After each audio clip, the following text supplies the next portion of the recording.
man accused of stabbing a pregnant mother to death in Downers Grove has pleaded not guilty. Prosecutors say Ravoukas was upset over the condition of a truck that he had purchased from Morales and her husband on Facebook Marketplace.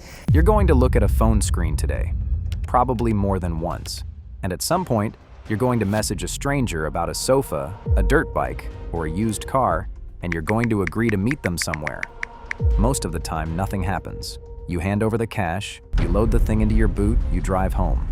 The 7 stories you're about to hear are what happens the rest of the time.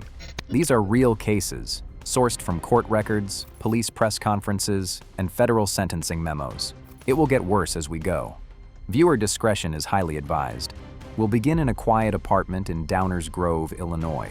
The date is January 26, 2026, Downers Grove, Illinois. Brian Ravoukas had bought a used Volkswagen from a couple in Downers Grove 2 days earlier. He'd seen it listed on Facebook Marketplace. He'd messaged the sellers. He'd handed over his money. Though something happened in the days that followed. Ravoukas, a 32-year-old from Westmont, decided he didn't like the car. He wanted his money back. The sellers said no. That should have been the end of it. At 5:38 p.m. on the 26th, surveillance footage captured Ravoukas walking back into the vestibule of the seller's apartment building. He was carrying a knife. The woman who answered the door was pregnant. Over the next 31 minutes, Ravoukas inflicted 70 stab wounds. The unborn child did not survive. The family dog, a small animal named Zula, was also stabbed. He then poured hand sanitizer and household chemicals through the apartment and tried to set it on fire. The smoke alarm triggered at 6:09 p.m.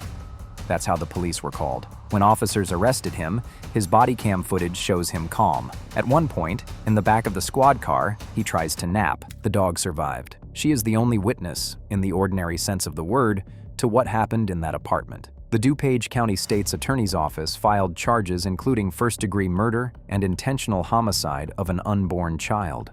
The Marketplace listing, the original entry that put a stranger in that vestibule, sits in evidence files. We're going to step away from this for a moment. Entry 2, New Orleans, Louisiana. In March of 2021, Joseph Vindell, a 29-year-old real estate agent from New Orleans, decided to sell his dirt bike. He was engaged to be married. He'd posted the bike for around $2,800 and loaded it onto a trailer behind his SUV. The buyer, a 22-year-old named Jalen Harvey, kept changing the meeting spot. Investigators call this geographical manipulation, moving the location last minute until the seller is far from his own neighborhood and slightly disoriented. Harvey eventually settled on the West Bank. Vindell drove across the Mississippi River with the bike on the trailer behind him, though Vindell was legally armed. He was carrying a pistol of his own. When Harvey approached the SUV, Vindell was still in the driver's seat. Harvey didn't negotiate. He shot Vindell 5 to 6 times through the window. Forensic analysis later confirmed Vindell's pistol still had no round in the chamber. Harvey then dragged Vindell from the front seat into the back. Vindell may still have been alive. Harvey drove the SUV, with the dying man behind him, across the river to the Garden District, parked it on Coliseum Street, doused the body in gasoline, and walked away. A search of Harvey's apartment turned up the stolen dirt bike. It also turned up more than 175 fake $100 bills, movie prop money. He had never had any intention of paying. The sheriff of Jefferson Parish gave a press conference. He said, quote, "I don't care what it is. It's a $2,800 dirt bike. It's not anything that anybody should be shot over." A jury took 45 minutes to convict. Harvey was sentenced to life without parole at Angola in October 2022. Baltimore, Maryland. Carlos Carazana Ricardo was 18 years old. He'd come to the United States from Cuba about a year earlier and was living with his family in Lancaster, Pennsylvania.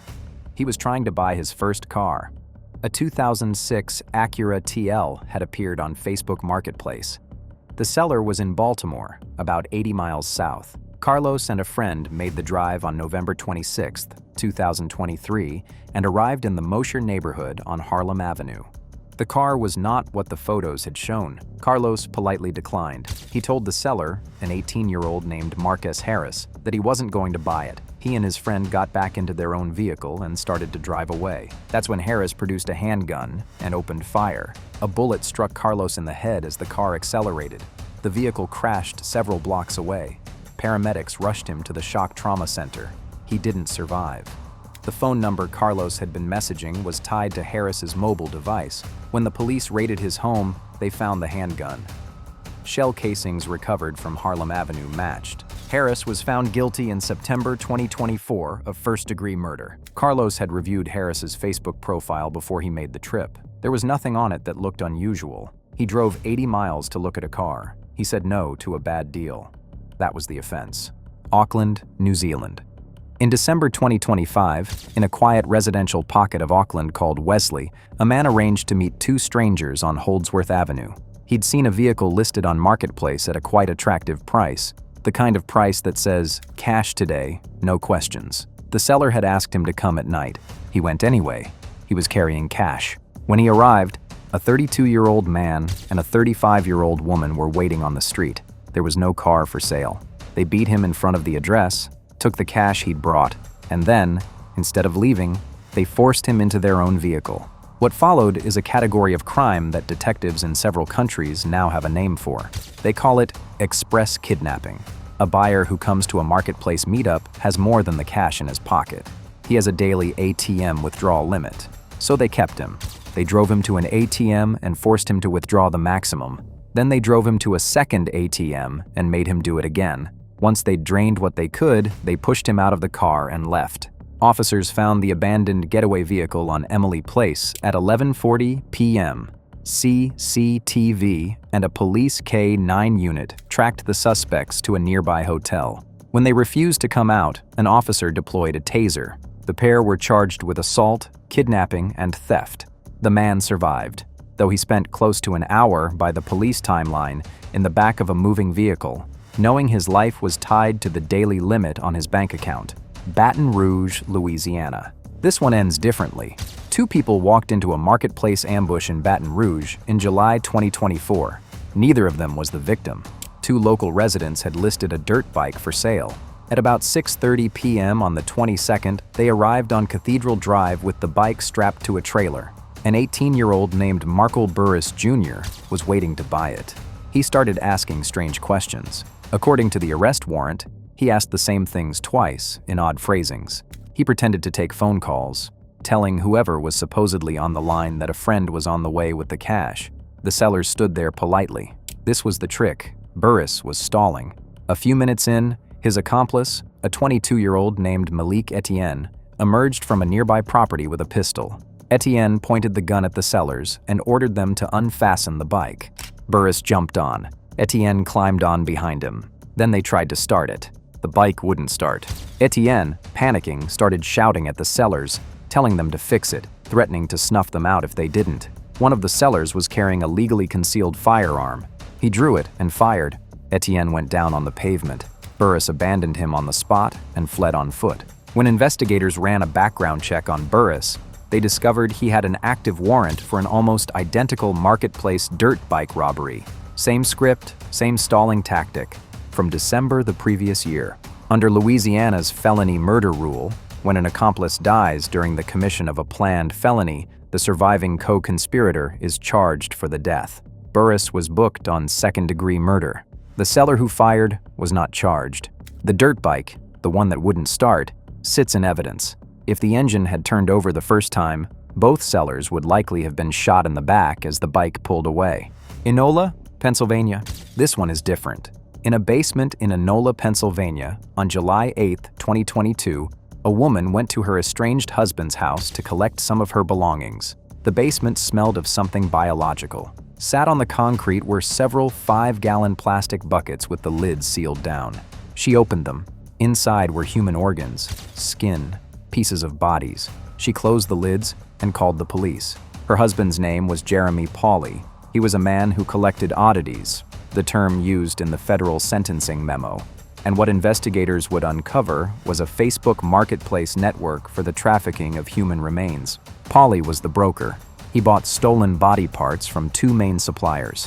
The first was the manager of the Harvard Medical School morgue, who was selectively harvesting parts from cadavers donated to medical science before they were sent to be cremated. The second was a worker at an Arkansas crematorium who was stealing fetal remains and organs from families who had paid for cremation services. Paulie would resell these parts on Facebook, using oddity collector groups with coded language the platform's automated moderation didn't catch, articulated skeletons, inner ear bones. The U.S. government's sentencing memorandum quoted the operation directly. Quote, Paulie was in the business of buying and selling human remains. Paulie used Facebook to advertise remains for sale.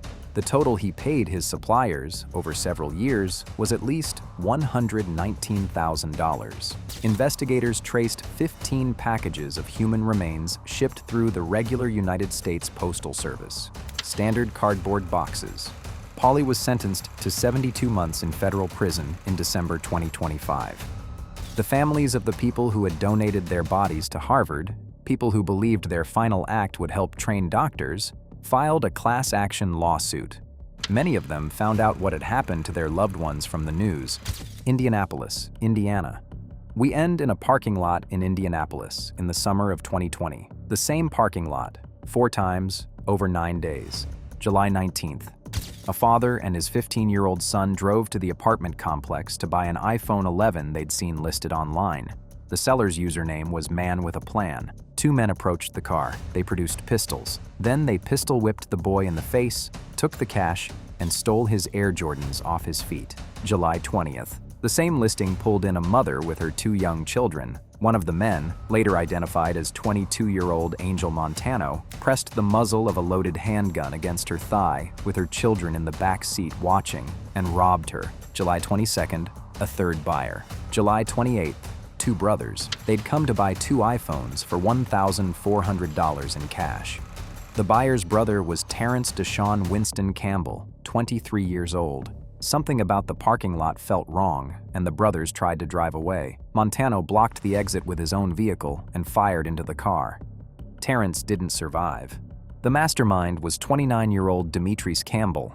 He'd been running burner accounts under names like Man with a Plan and Simone. He was so confident in the anonymity of his fake profiles that he didn't bother to change the location.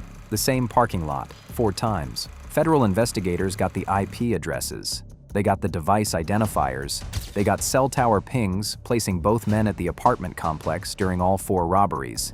The DOJ press release described the July 20th incident in these exact words. Quote, he then stole the victim's iPhones and cash, placed the muzzle of a pistol against her thigh, while her 2 juvenile children were in the car. Montano received 40 years in federal prison. Campbell received 50. In hindsight, the most disturbing detail isn't the violence. It's the staging ground. 4 ambushes, the same parking lot. The accounts kept getting new names because the names didn't matter. New buyers were going to keep coming, regardless. They had been all along.